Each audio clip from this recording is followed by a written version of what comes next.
I'll be your moderator today. I'm looking forward to this session for a while now. I've been watching it on the agenda, seeing the popularity around this topic. So I'm excited to be the moderator for it. I'll be here with my pen and pad here, taking some notes so that I can apply it to our program here at Topo. But I'm excited to have our speaker here. I'll be introducing here shortly, Napul Choksi. I've been practicing that last name, so hopefully he'll give me some good credit for getting it right. So thank you again for joining us. Let's go ahead and jump in. A couple of housekeeping items. Please share a internal Slack or an email. I provided some suggested note here that you can share. It's great to spread the word about the event. Obviously, we'd like to see people here, as many people as we can, to share our thought leadership and help you as well. It's a great way to learn together and apply these concepts faster to your business that you get to see here today. You'll also, by them signing up, they'll be able to receive the recordings. So the recordings from yesterday are already available. So definitely take advantage of that. Help us out. Share the message. Okay, so Topo is a research and advisory firm. We help customers, clients address the most important topics addressing sales and marketing to grow revenue. And what we do is we study those topics with research and we turn those into insights, and then our research and advisory firm, or research and advisors, will help our clients apply those insights to their business so that they can grow revenue faster. We'd love the opportunity to help you. Please reach out to us. We'd love the opportunity to talk about how Topo can help you. Our sponsors, great list of sponsors here, very supportive. They're also very, all of them, I'm going to say all of them, are leading edge technology. And they are in many of your tech stacks already, but certainly check them out for your business to see if they make sense for you. And I want to pay special attention to our session sponsor, Dun & Bradstreet, who will also be offering or giving out a couple of session prizes at the end. So stick around. We will have 2 lucky winners that will win a gift card. So without further ado, I'd like to introduce you to Napul Choksi, who will be taking us in on this ABM 2.0, Accelerating Buyer Engagement in Digital Era. How you doing? I'm great. Thanks for the great intro. With the Van Halen music, I feel like I'm on stage and ready to entertain an audience. Excellent. Which is great. I'll be checking out the questions as we go on chat, and then I'll come back at the end if we've got time to ask you a few of the questions. Awesome. All right. Looking forward to it. Awesome. So, hey everyone, thanks for joining today. And hopefully the show is going really well for you. Just looking at the agenda, I know there's a lot of great insights from a lot of the different sessions that Topo is hosting here. So certainly glad to be a part of it. So before I dive in, just a little bit about myself. As Kevin mentioned, I'm a VP Marketing here at Dun & Bradstreet. I think everybody's probably heard of Dun & Bradstreet. And the thing that I love about my job is I have the opportunity to speak with marketing leaders from some of the best companies out there in the world, companies like Akamai, Adobe, Google, VMware, Malwarebytes, et cetera, et cetera, et cetera. A big part of my job is really engaging with these marketing leaders across these brands to understand their marketing challenges, to learn what's working for them and what's not, and then ultimately bring it back to our product teams so that we can serve them better. Now, in engaging with all of these leaders, what all of them are experiencing, and this is probably no different from all of you in the audience, we're all seeing that digital interactions are more critical than ever. This was a trend that had always been in play. It's just obviously that recent events have kind of accelerated that trend. So I would argue that, kind of our aspiration to deliver value, as I know Craig and the team call it extreme value to your customers, that imperative has just become more urgent than ever, right? You want to be able to deliver this value across the buyer journey, wherever they may be. And this is just an example of the buyer journey, and just a reminder, it doesn't end with product purchase, right? You want to actually turn them into advocates and renewals and all that good stuff, and expansion deals ultimately, right? Now, in order to do this, whether you call it account-based marketing or just call it good B2B marketing, we're all in this mode of, kind of segmenting our target market, activating omni-channel campaigns in a coordinated way, and then measuring what works, what doesn't. And we all, to some degree or another, are doing each of these three things. And so what I want to do today is really illuminate, invigorate, and inspire you with a few examples of how you can think differently about segmentation, about omni-channel campaigns, and about how you can actually measure the impact that marketing is delivering. And what I'll do as I talk about these examples is I'll draw upon what we've heard from in terms of what's worked with our customers, so that you have practical, real world experience thing here that you can take away within your org. And so let's just dive in real quick, right? So the first example, segmentation. Segmentation is something that as marketers, it's something that we're always doing in terms of identifying your target audience for our campaigns and our programs. Generally, we'll kind of started segmentation just looking at kind of the fit aspect of things, segmenting things by industry, segmenting accounts by location, employees, company size, revenue size, and now more and more of us are also looking at intent. So activity, digital activity that happens, whether it's on-site on your own web properties or off-site on third-party web properties. And just using that to, kind of get the mix right in terms of who you're going to target from a fit perspective, as well as from a buyer stage, buyer timing perspective.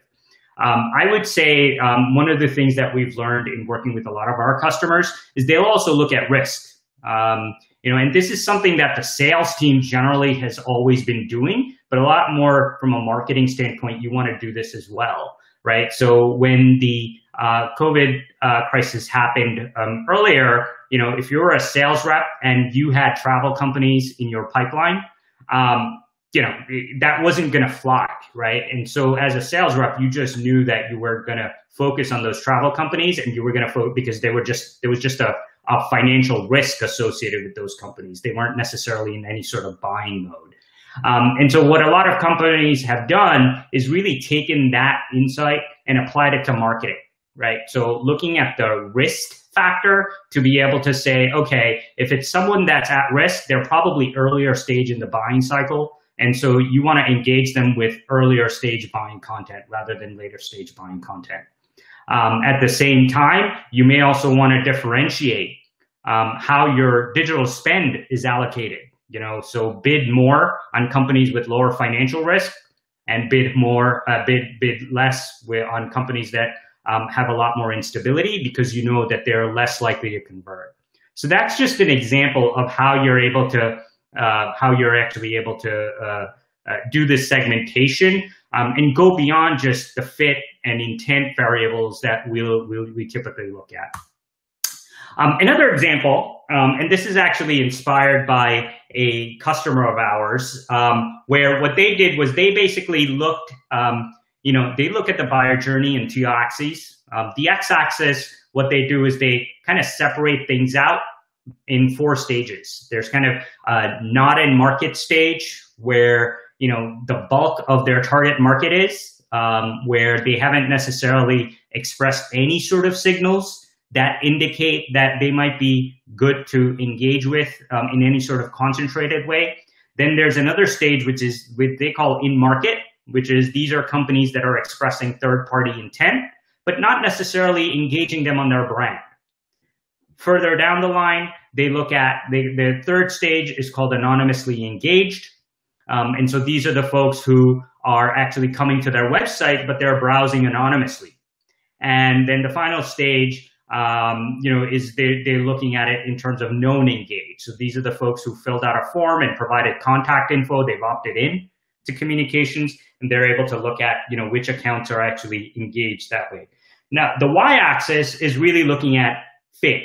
What's the likelihood that they're actually going to turn into a live customer based on, in their instance, they were using predictive analytics to kind of figure that out, right? Now, the reason why they did this is it just enabled them to become a lot smarter when it came to figuring out what are the tactics we're going to use and how much investment are we going to put into those tactics, right? So when it comes to companies that are in the in-market stage, for the high-fit companies, what they wound up doing was basically showing them ads and engaging them via social, but they would actually invest a lot more money and resources as opposed to other companies who are lower fit, yet at the same stage. And they would make sure that they would surface and bubble up those companies to the SDRs so that the SDRs would put it to the top of their list when it came to their outbound and prospecting.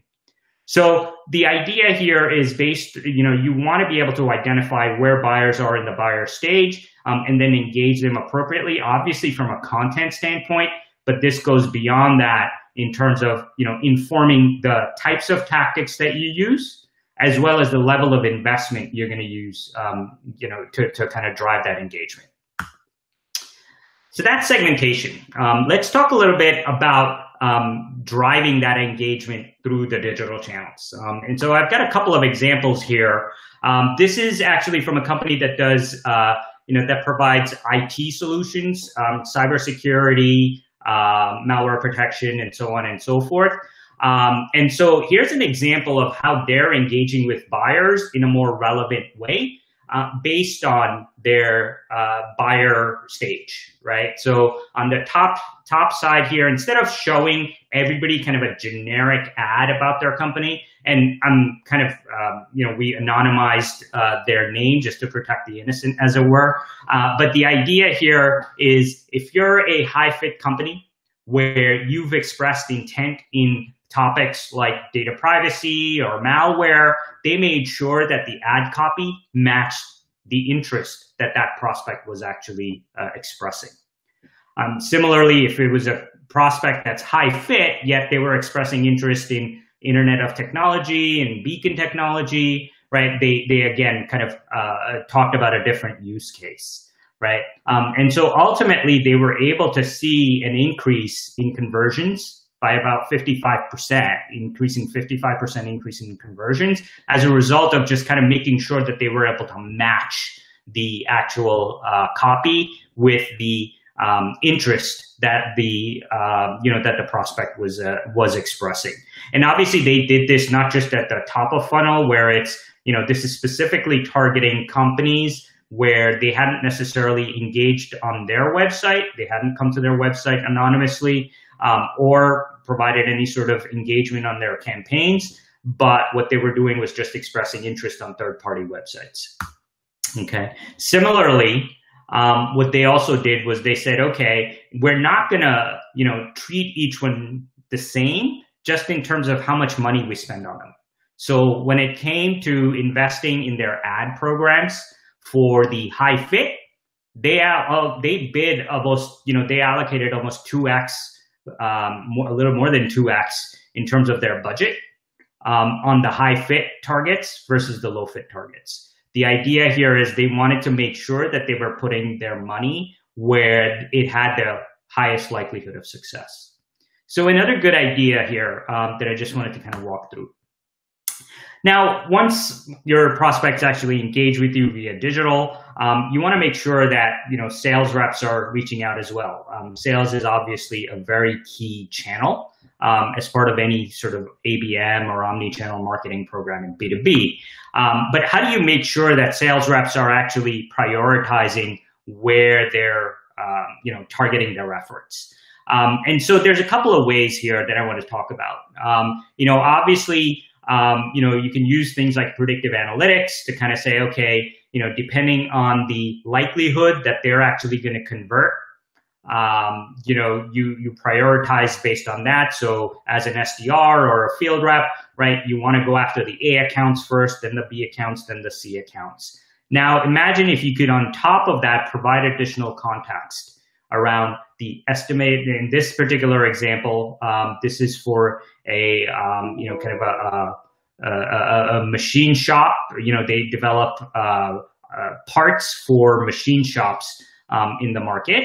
And they looked at the type of opportunity. So depending on how big the company was and how big their customers' addressable opportunity was, they would kind of offer them different types of products because they knew that there were different prices that they were willing to pay, and there were different use cases for those.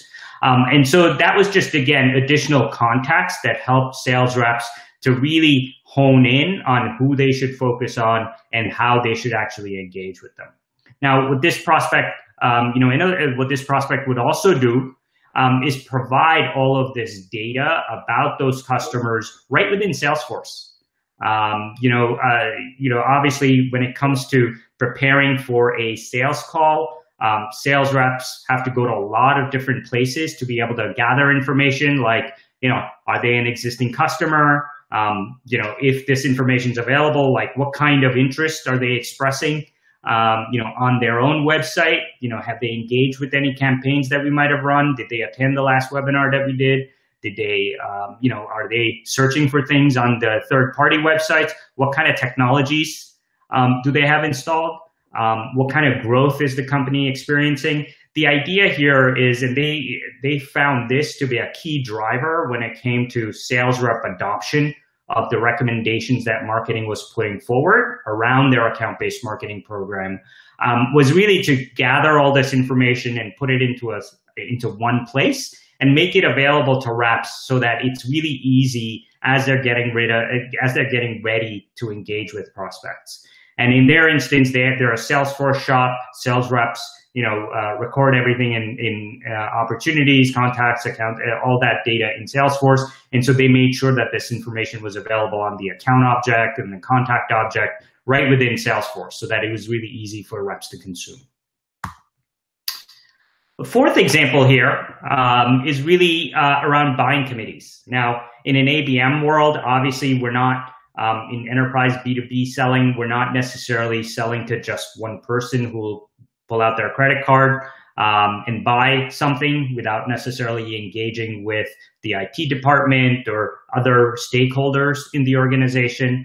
And so it's really important from a marketing standpoint to make sure that you're aware of who's actually engaging with you. And so this is an example that one of our customers uses where they'll leverage de-anonymization capabilities to look at who's actually coming to their website. Now, the enterprise division sells to a lot of big companies like Amazon, for example. And the idea here is when you de-anonymize who's coming to your website, you don't just want kind of the domain name. You also want to be able to see, are they actually from a decision-making entity? Are they from the right division within Amazon? So this is an example from a company that sells to cloud service providers, some security software and whatnot for cloud service providers. So it was really important for them to see, like, if someone came from Amazon.com, is it from the retail side versus the AWS side, right? Just so they could be better targeted. And so it's really important as part of your account-based programs to make sure that you're identifying very specific buying centers in a large company. And those of us who've sold to large enterprise deals realize the importance of this and make sure that sales is aware and all that good stuff. Another thing that companies will also do is kind of take this concept of an MQA, a marketing qualified account. And what they'll do is they'll look at, okay, what kind of engagement are we getting from different titles? If I know that my buying committee includes, at least if I'm selling a data product, for example, I need to engage with the CFO and make sure that they're signed off on the deal, as well as the chief data officer, and because they're the primary sponsor of the deal.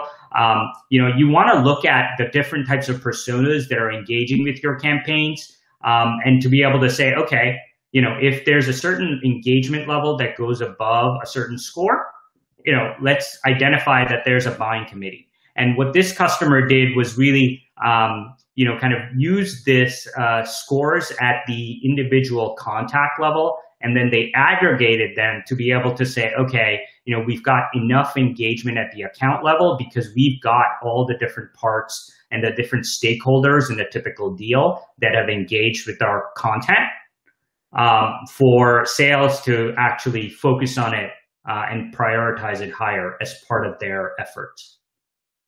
So that's an example of, again, how you can use this data to be able to identify whether buying committees are formed or whatnot. The last piece here is just kind of talking a little bit more about metrics and measuring kind of the right kinds of things. And what I wanted to do is really leave you with a little bit of a framework that we internally at D&B use as part of our own account-based marketing programs, right? Now, it's no surprise to us that, with this shift towards account-based marketing, like what you measure has to change as well, right? Like I said earlier, you're not necessarily just selling to leads. You need to look at accounts as well. You're not just selling to individuals, you're selling to groups of individuals. I would argue that the metrics also, as a result, have to change. And so this is an example of how we kind of look at, the different metrics as part of our account-based marketing programs. Now, obviously, on the right-hand side where we talk about impact is what kind of I report up to our executives, just in terms of the results and the outputs and the impact, business impact that the marketing team is driving. However, when it comes to the folks on our teams who are driving the different programs and the different campaigns, the thing that they generally focus on is really these things on the left-hand side here, right? So starting with engagement, I'll go from right to left, starting with engagement.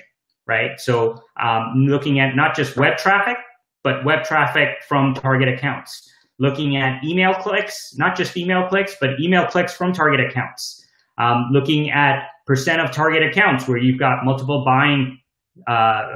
buyers actually engaging. Right. So the leading edge metric for our team becomes a lot more about looking at engagement. Rather than just kind of looking at the number of leads that are created. And so there you have it.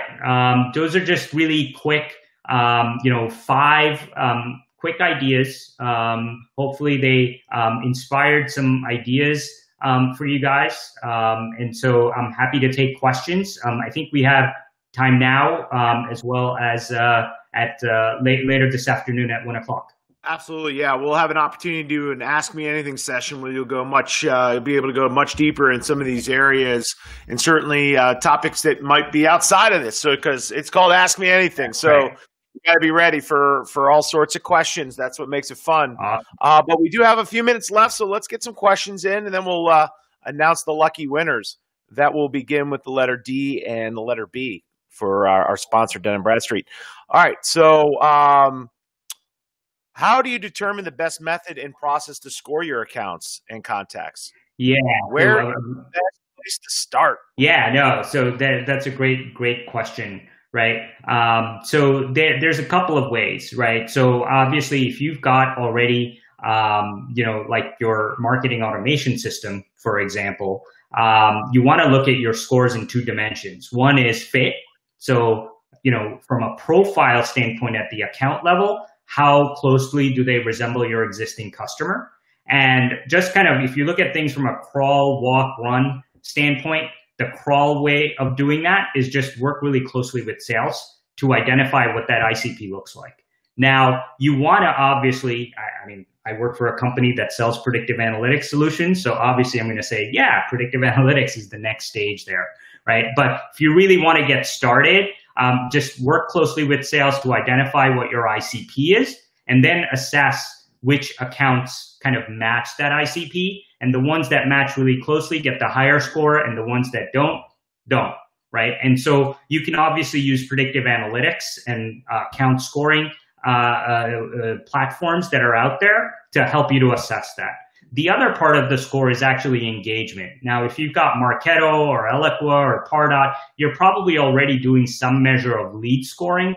And so that's a really great way to start, just to be able to say, okay, what stage of the buyer journey am I in?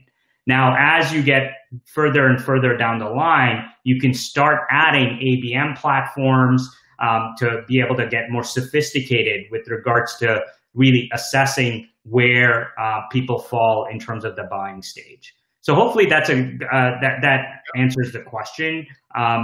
Keep it simple. That I would always recommend that you keep it simple, and you probably already have the tools to just get started. And then as you're looking to scale, you want to leverage tools like account-based marketing platforms and so on. Well, what I love about this presentation is the what you cover. So I think there's so many areas that we can discuss, which is why I'm looking forward to being part of the Ask Me Anything. I've already got my list of questions that I'll be bringing, but there were some questions around consensus buying between stakeholders. Do you look at that level of consensus? Any good ideas in your view? Yeah, absolutely. Right. So in terms of consensus buying amongst your stakeholders, if you're looking at it from a marketing standpoint, generally, and we do this internally at Dun & Bradstreet as part of our ABM program, what we'll do is we'll look at digital engagement, specifically how different personas that we sell to and are involved in various deals, how are they engaging with our campaigns? And so to my point earlier, kind of that screenshot that I showed earlier, where we actually showed, we